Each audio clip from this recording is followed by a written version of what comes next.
tetapi nilai-nilai yang dianut bukan 100% model-model salafi yang mau jadi puritan berdasarkan Quran dan hadis, tapi berdasarkan Pancasila. Makanya baru bisa diterima universal, baru bisa Pancasilais, seperti itu.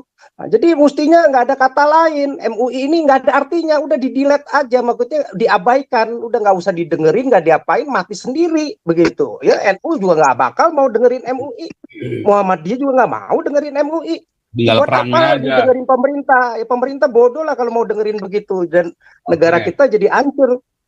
MUI nggak salah, berarti kan kita bisa dianggap ya justru pelintat-pelintut lah dalam hal ini. Jadi saya secara tegas menyatakan MUI salah dengan mereka memperlakukan halal dan haram itu dengan standar mereka udah salah. Nggak bisa mereka ukur perut manusia, nggak bisa mereka lakukan itu peraturan fatwa dengan menu yang ada, mematikan source daripada income orang lain. Itu kira-kira.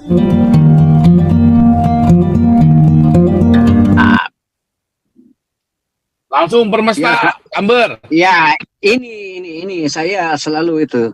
Saya cuma mendorong gerakan-gerakan mahasiswa itu yang ada di semua kampus, apalagi di Semarang terkenal dengan GMKI-nya, Surabaya, Jakarta, UKI, Universitas. Bicara dong. Akhirnya rancangan-rancangan dari Islam ini yang saya notabene adalah institusi-institusi Islam ini. Karena apa? Wacana mereka adalah mereka tidak akan memberikan ruang kepada minoritas, terutama orang-orang Kristen, ya, untuk menjabat suatu posisi negara kesatuan Republik Indonesia. Itu pertama yang mereka harus jalankan. Nah, ini strategi-strategi dari Majelis Ulama Indonesia dan beberapa ya keanggotaannya. Mereka selalu bermeeting tentang itu. Kita kembali ke Panji Gumilang. Ke Panji Gumilang itu kemampuannya adalah bagaimana dia mau mengangkat potensi sumber daya manusia, sumber daya alam itu untuk kesejahteraan umat itu di dalam pikirannya. Melepaskan diri daripada doktrin-doktrin agama itu. Itu tidak diinginkan oleh MUI.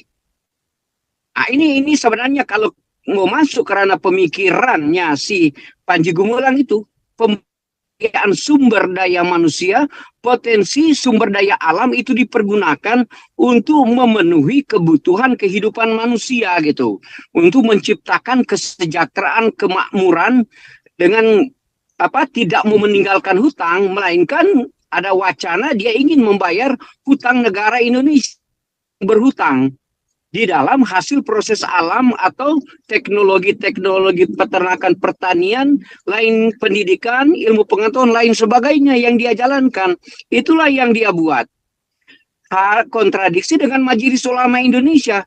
Majelis Ulama Indonesia itu hanya strategi politik bagaimana mau merampas kekuasaan negara Republik Indonesia dengan mau mengambil keuntungan potensi alam, ya, hanya dengan merusak moral, mental ya umat Islam itu sendiri. Itu wacana yang mereka buat. Coba Anda cek backgroundnya itu. Apa rencana daripada MUI? Rencana MUI itu adanya hanya mengambil keuntungan potensi alam yang ada di Indonesia. Kemudian dia mau masuk ke ranah negara dan mereka merancangkan ada orang-orang kayak Kristen tidak boleh duduk dalam strategi pemerintah negara. Itu yang mereka ciptakan dari dulu. Kemudian yang menjadi substansi juga mereka menggunakan bagaimana proses islamisasi itu dengan harta, takhta, dan wanita. Tetapi ini saya bilang bahasa klasik ya. Saya bilang bahasa klasik. Karena apa? Orang-orang di Sumatera, orang Ambon, orang Manado gejalanya seperti itu. Setelah diberikan harta, diberikan takhta, diberikan wanita, langsung dia dari Kristen jadi Islam. Dia menjual Kristus itu sendiri. Ini bahasa klasik, Pak Pastor. Barangkali saya ini bukan evangelis, saya ini bukan gembala, saya ini bukan pendeta. Tetapi setiap kali ada pertemuan pemuda, pertemuan remaja, itu yang saya sampaikan. Jangan sekali-sekali Anda menjual iman Anda demi harta, takhta, dan wanita. Tetapi ini yang dijalankan, strategi yang dijalankan oleh Islam itu sendiri. Tapi saya puji ya, dalam koridor negara kesatuan Republik Indonesia, dalam koridor berpancasila, Undang-Undang Dasar 45 itu bagus karena bagian daripada strategi Islam. Itu mereka tidak salah mempergunakan strategi politik seperti MUI, saya tidak salah. Cuma kita harus menyalahkan diri kita gitu. Kenapa secara dini kita tidak sampaikan? Atau ada boleh ikatan cendekiawan Kristen Indonesia bicara strategi-strategi seperti itu. Pak Teddy, saya coba meluruskan ya. Kalau karena banyak, ini jujur aja. Teddy. Boleh saya buktikan orang Manado menjual. Nggak dengar, Pak Teddy nggak dengar tuh. Pak Teddy ya. Pak Robert, lanjut dulu Pak Robert. Ya. Oke. Pak, ini tukang pijat Amerika mana nih Wong Jowo nih? Jadi begini, strategi kita juga nggak bisa mengeneralisasi, misalnya orang Ambon atau Manado yang seperti di label seperti itu. Banyak juga yang memegang akhlak dan moral yang baik. Orang-orang yang mungkin standar iman yang nggak kuat ya bisa terbawa dengan itu. Dan hal yang lain, kalau bilang tadi MUI nggak salah, ya berarti kita tidak konsisten untuk menyatakan bahwa mereka salah.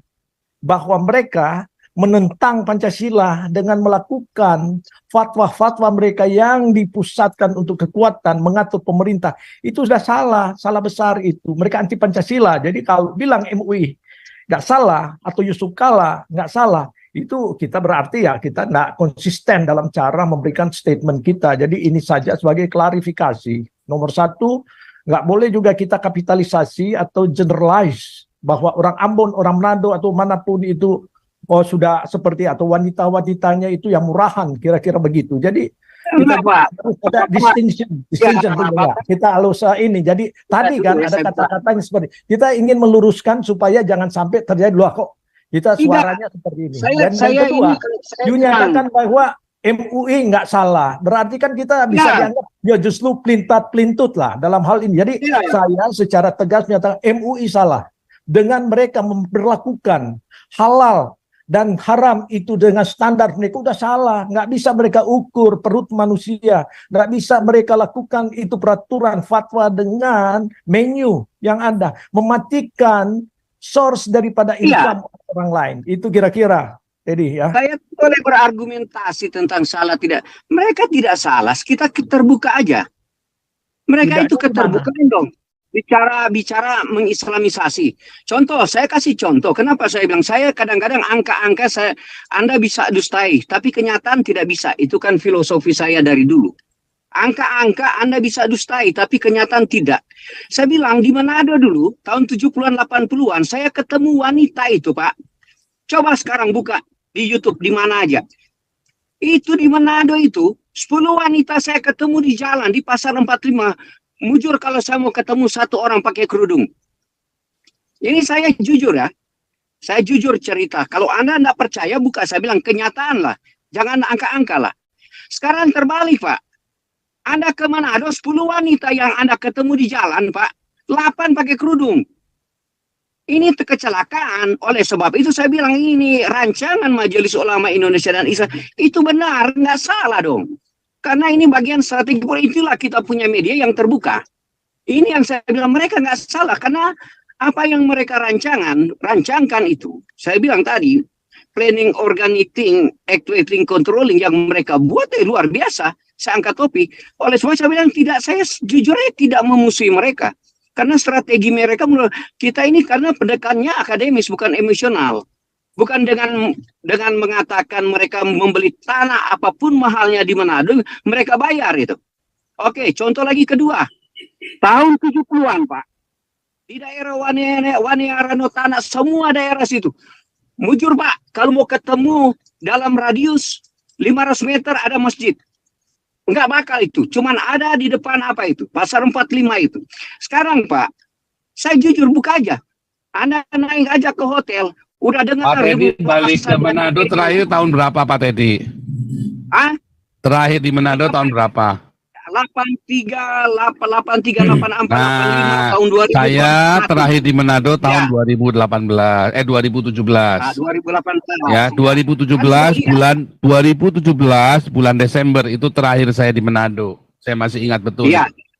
Jadi memang ada sudah gejala Islamisasi, tetapi belum separah yang Pak Teddy bilang 2017. Saya nggak tahu 5 tahun ini ya, 6 tahun ini saya nggak tahu. Iya. Tapi begini Pak, strategi sebetulnya ya MUI itu melakukan bukan akademis, bukan mereka berpikir enggak, mereka curang Pak.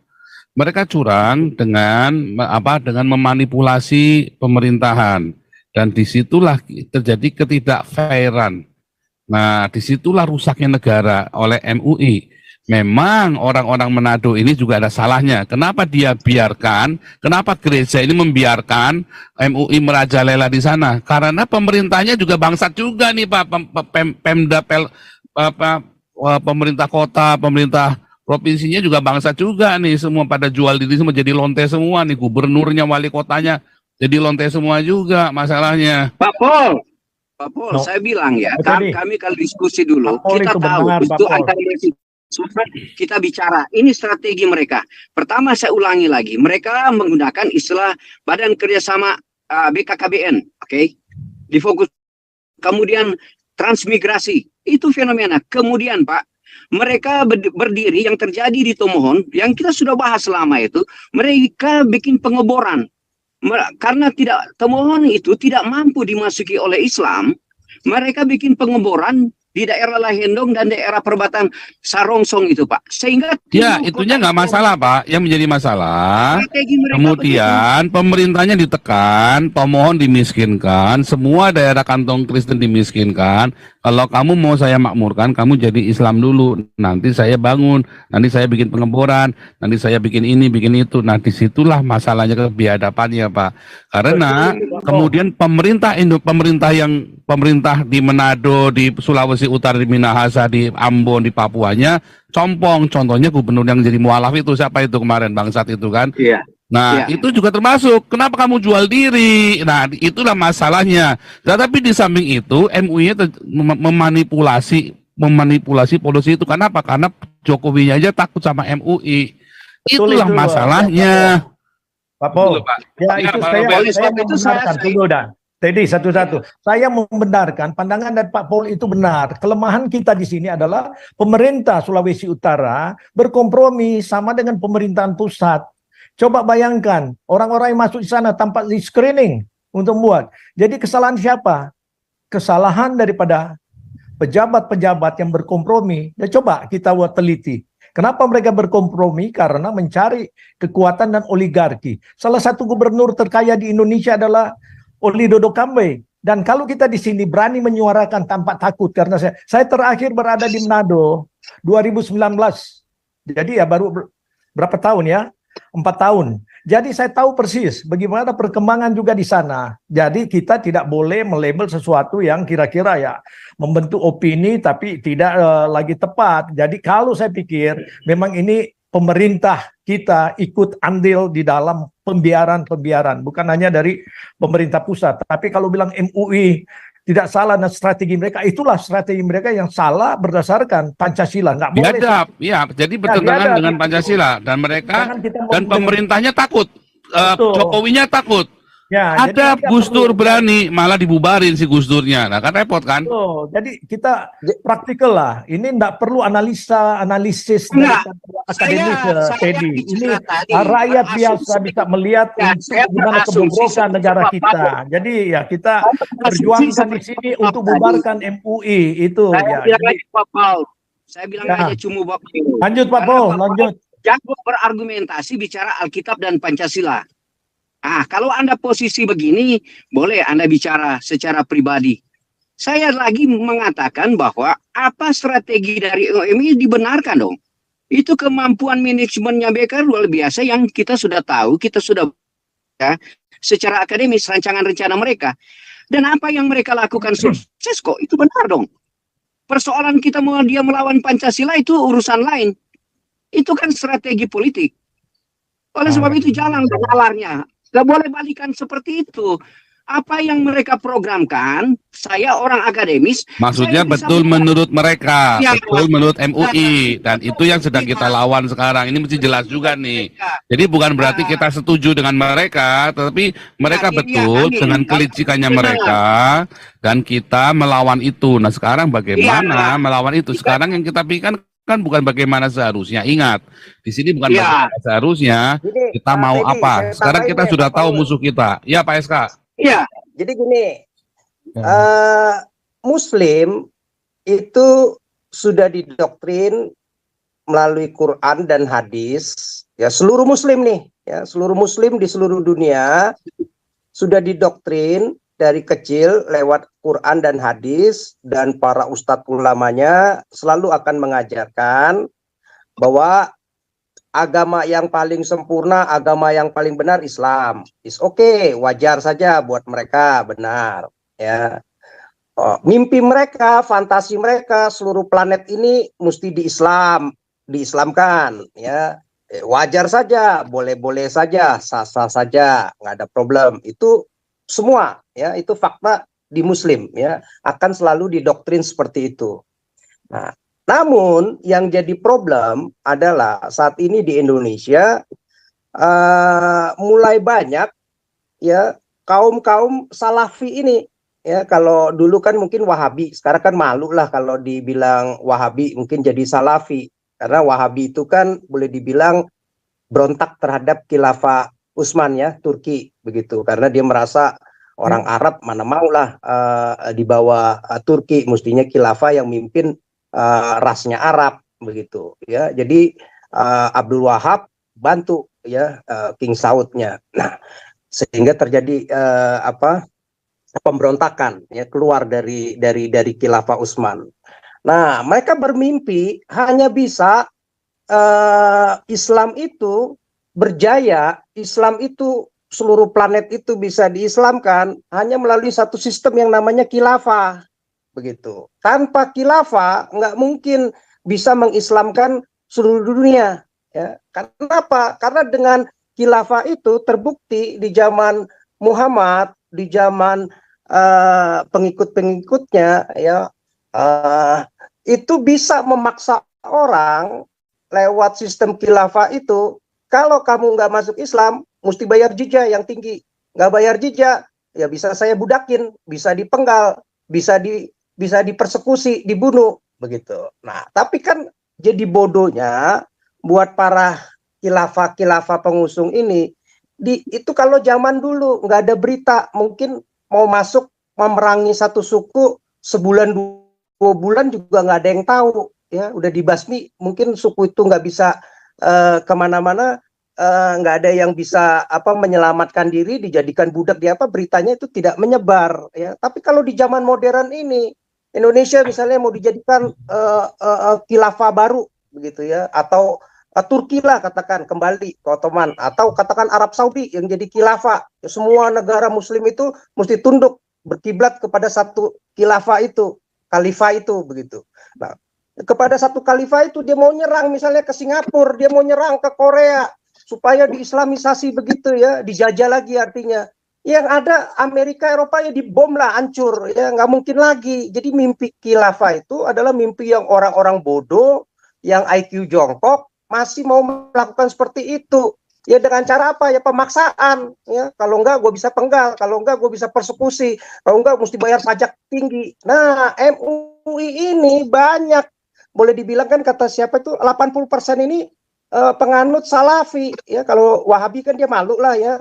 Jadi orang-orang yang pakai cara-cara kekerasan, mau cara bom bunuh diri kayak, mau cara penggal kepala kayak, nggak apa-apa. Yang penting semuanya mesti diislamkan. Nah, itu kan orang bodoh, artinya mengimani dengan cara dipaksa begitu. Ya, orang namanya bertuhan itu ya dengan iman begitu, bukan dengan dipaksa. Ya kan bodoh lah, ya. Buat kita kan sesuatu yang bodoh. Nah, justru makanya kalau negara-negara yang bukan saja mungkin Islam, ya, Eropa tadi saja kan sudah dilihat abad ke-8 begitu pemerintahannya dicampurkan antara agama, mendenominasi, mau mengatur semua hukum-hukum di pemerintahan, termasuk apa hukum-hukum di seluruh kehidupan bermasyarakat itu diatur oleh para agamawan, ya, lewat kaki tangan yaitu ya mungkin pemimpin-pemimpin pemerintahannya. Nah, sama ini sekarang terjadi di Indonesia, modelnya begitu, mau diatur oleh para agamawan MUI yang otaknya cuma sejengkal begitu ya, yang taunya cuma 6.666 ayat dengan tafsiran-tafsirannya itu saja. Wawasannya begitu diadu model kayak Rocky Gerung yang tadi Pak Paul katakan, ya on begitu kelihatan onnya begitu. Tapi mau mengatur negara, ya negara kalau mau diatur begini jadi hancurlah negaranya.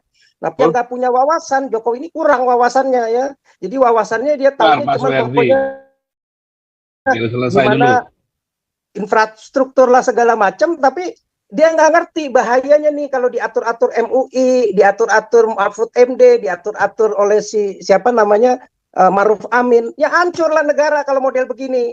Jadi nggak heran nanti NU saja sudah dibidat-bidatkan, ini syirik, ini bidah, ini sesat, ya. Coba kalau para salafi ini nanti yang berkuasa udah jadi mayoritas, NU bisa dipenggal itu, bisa dibidat-bidatkan ya. Sekarang aja NU lebih besar begitu. Jadi antara mereka saja kalau para agamawan terus pemerintahnya ini nggak dipisahkan, ya itu yang jadi problem. Pemerintahnya mau diatur-atur oleh MUI ya.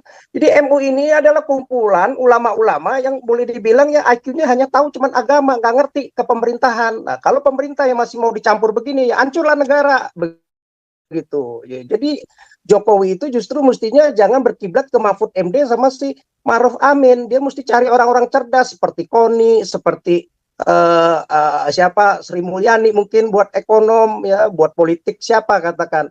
Ya, orang-orang yang sekuler, yang ngerti pemerintahan, bukannya malah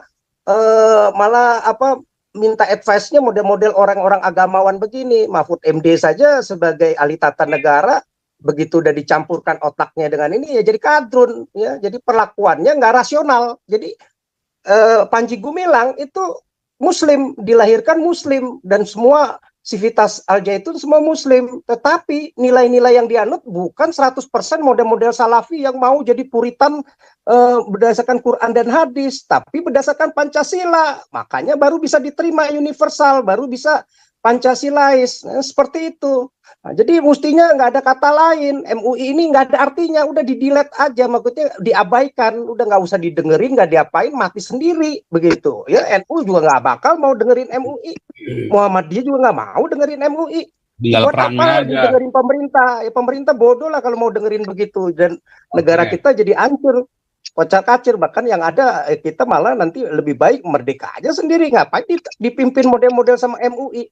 Begitu. Ini kasih Pak Suherdi dulu, Pak SK, Pak Suherdi, lalu terakhir ke Mbak Insani, kita tutup ya. Kau bilang kau menang debat, lawan domba yang sesat. Kau bilang banyak yang tobat.